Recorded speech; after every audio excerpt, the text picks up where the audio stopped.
Hello, Nari McDiarmid with you here at Future of Mining Australia, and I'm delighted to introduce Frank Pellicano, mine manager with Vault Minerals. But Frank, you're also here in a speaker role on health and wellbeing. So could you share the key messages you'd like to convey about that? Yeah, I'd probably just like to start with just explaining, I guess, why I was speaking about that. So my wife is a health and wellbeing manager at IGO. She got asked to speak here, and she thought it'd be really good to have a panel arrangement. She was able to get a lady by the name of Cheryl, who was very heavily involved in the Mars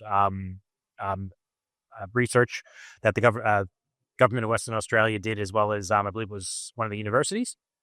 And then I was essentially going to be the end user. So the statistics and the stats and the programs were looked into and created by the likes of Cheryl.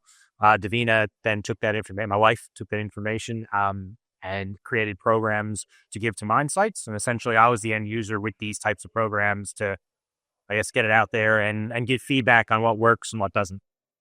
Well, Vault itself has changed. It was previously Silver Lake and merged with Red 5, so it's been evolving. But in terms of health and wellbeing, how have you seen that evolving, Frank? Yeah, so the way I liken it too is health and safety 30 years ago. So it originally when I started my career, it was, I don't want to say non-existent, but it was quite small. It's definitely grown since then, and it's continuing to grow. Just like health and safety, it started off small. There's been a lot of resistance to break through and to get through to certain individuals on its importance, and that's where it is currently. And with the information coming through from researchers like Cheryl, and then programs coming through for people like my wife Davina, it is getting to us, the end user, and we are able to actually use that to justify spending money, justify putting programs through, and then getting it out to the guys on the ground and hopefully make a difference. Well, finally, I must ask, what motivated you to attend Future of Mining, Frank? Well, I got to be blunt and say it was originally my wife. I didn't really have a choice.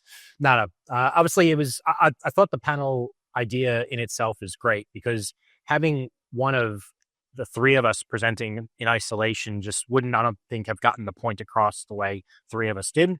Being an engineer, I'm very stats driven, very money oriented. So I needed to hear research from the likes of Cheryl to be able to justify implementing a lot of this. And then having the implementation coming through from people like Davina obviously made my job a hell of a lot easier. We were able to then push it into a site scope. So the three of us presenting and having a discussion on it, I thought was a no-brainer, and I was very happy to attend. Well, thank you very much for continuing a little part of that discussion with us. No worries at all. Frank. Thank you.